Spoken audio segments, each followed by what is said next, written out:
नमस्कार। आज हम एक बहुत ही जरूरी अकाउंटिंग कॉन्सेप्ट को समझने वाले हैं, इक्विटी मेथड। ये इंड AS 28 पर आधारित हैं। तो चलिए सीधे मुद्दे पर आते हैं। तो सवाल ये उठता है कि कोई कंपनी अपने ऐसे इन्वेस्टमेंट का हिसाब किताब कैसे करे जिस पर उसका असर तो है पर पूरा कंट्रोल नहीं है ना एक दिलचस्प पहेली। और बस इसी पहेली को सुलझाने के लिए आता है इक्विटी मेथड। अब इस सवाल का जवाब ढूंढने के लिए हमें पहले ये समझना होगा कि आखिर ये नियम किस तरह के इन्वेस्टमेंट्स पर लागू होता है। इसमें दो खास तरह की कैटेगरीज आती हैं। देखिए, सारा खेल इस बात का है कि इन्वेस्टर के पास पावर कितनी है।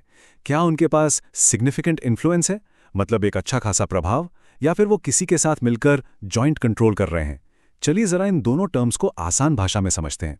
तो ये सिग्निफिकेंट इन्फ्लुएंस आखिर है क्या? इसका सीधा सा मतलब है कि फैसलों में हिस्सा लेने की ताकत, भले ही पूरा कंट्रोल हाथ में ना हो। और आमतौर पर अगर किसी कंपनी में 20% या उससे ज्यादा की हिस्सेदारी है तो मान लिया जाता है कि सिग्निफिकेंट इन्फ्लुएंस तो है। याद रखिए, यहां बात कंट्रोल की नहीं बल्कि फाइनेंशियल और ऑपरेटिंग फैसलों में अपनी बात रखने की, अपनी राय देने की ताकत की हो रही है। ठीक है, प्रभाव तो समझ आ गया, पर सवाल ये है कि इस प्रभाव को किताबों में, मतलब फाइनेंशियली, कैसे दिखाया जाए। और यहीं पर इक्विटी मेथड का असली फॉर्मूला काम आता है। ये एक सिंपल सा 4 स्टेप का प्रोसेस है। इसका मकसद क्या है? मकसद है इन्वेस्टमेंट की वैल्यू को एडजस्ट करना ताकि उसकी असली इकोनॉमिक परफॉर्मेंस पता चल सके। देखिए, सबसे पहले शुरुआत होती है लागत से, फिर उसमें प्रॉफिट का अपना हिस्सा जोड़ते हैं। अगर लॉस हुआ तो उसका हिस्सा घटाते हैं, और हां, आखिर में जो भी डिविडेंड मिला उसे भी घटा दिया जाता है। चलिए अब इसे एक असली उदाहरण से समझते हैं।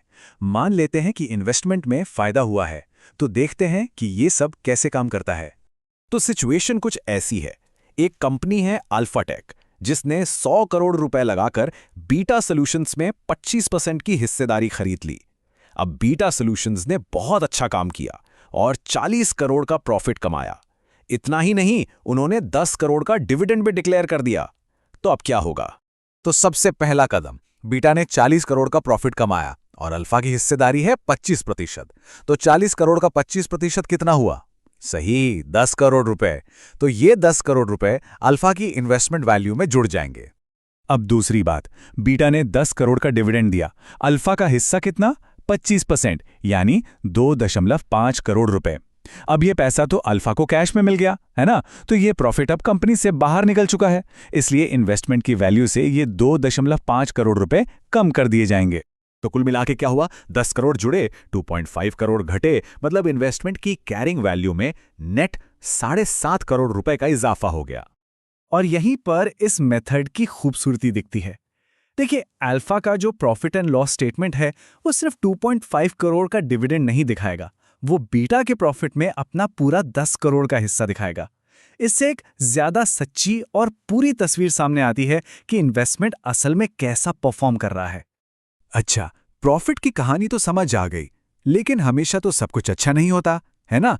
तो अब जरा सिक्के का दूसरा पहलू देखते हैं।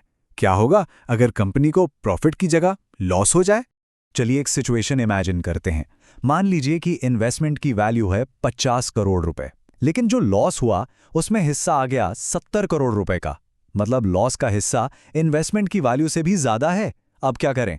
यहां पर एक बहुत ही जरूरी लिमिट आती है। अकाउंटिंग के नियम बहुत साफ हैं। कोई भी इन्वेस्टर जितना पैसा लगाता है उससे ज्यादा का नुकसान अपनी किताबों में नहीं दिखा सकता। तो हमारे केस में क्या होगा?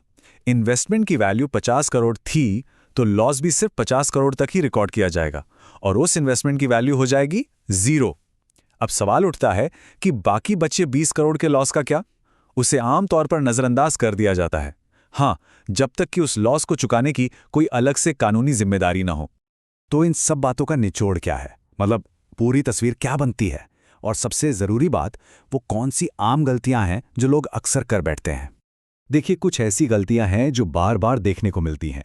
सबसे पहली और सबसे कॉमन गलती है डिविडेंड को इनकम मान लेना, जबकि जैसा हमने देखा ये इन्वेस्टमेंट की वैल्यू को कम करता है। दूसरी गलती, शुरुआती लागत से ज्यादा के नुकसान को इग्नोर कर देना। तीसरी, इंटरकंपनी ट्रांजैक्शन से जो अनरियलाइज्ड प्रॉफिट होता है उसे हटाना भूल जाना। और चौथी, ये कि इन्वेस्टमेंट को ही गलत कैटेगराइज कर देना, मतलब उसे एसोसिएट या जॉइंट वेंचर मानने में ही गलती कर देना। अब इस पूरी प्रक्रिया को एक नज़र में समझने के लिए ये टेबल बहुत काम की है। ये एक तरह से पूरा लाइफ साइकिल दिखाती है, शुरुआत में ये पहचानने से कि सिग्निफिकेंट इन्फ्लुएंस है या नहीं से लेके आखिर में फाइनेंशियल स्टेटमेंट्स में सब कुछ ठीक से डिस्क्लोज करने तक। तो आखिर में बात बस इतनी सी है, इंड AS 28 का असली मकसद कानूनी दांव-पेंच से ज्यादा इस बात पर है कि किसी दूसरी कंपनी में आपकी असली आर्थिक भागीदारी कितनी है, मतलब सब्सटेंस ओवर फॉर्म। और ये हमें सोचने पर मजबूर करता है कि बिजनेस के और कौन-कौन से ऐसे एरिया हैं जहां हमें सिर्फ कानूनी ढांचे को नहीं बल्कि उसके पीछे की असलियत को देखने की जरूरत है।